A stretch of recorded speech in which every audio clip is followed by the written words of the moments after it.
Ades vecchinte se la tremenda battaglia e i fa che è succedita a Rumanenc tanti anni fa per le brutte intenzioni del Gran Lorenzo Anguillara. Lui era il comandante dell'esercito veneziano a Crema e si era mettito in del co e assaltà il castello di Rumanenc, che in confronto alle forze che guia lui era proprio piccini. Di fatto a Rumanenc era poco armamento e soldati. Ma la bravura a combattere e la grande esperienza del Bassia Piat e della gente Rumanenc gli è stata sé per resistere a un assaltamento compagno.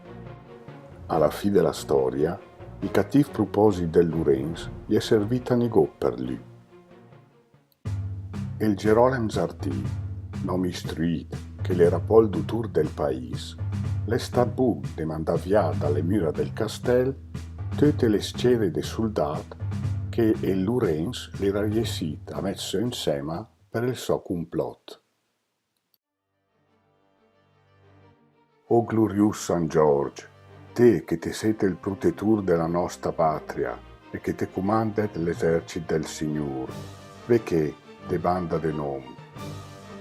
Utom ad esmente gasmia dai fuochi della guerra, smursat dalla tua forza celeste e dalla potenza di San Paolo.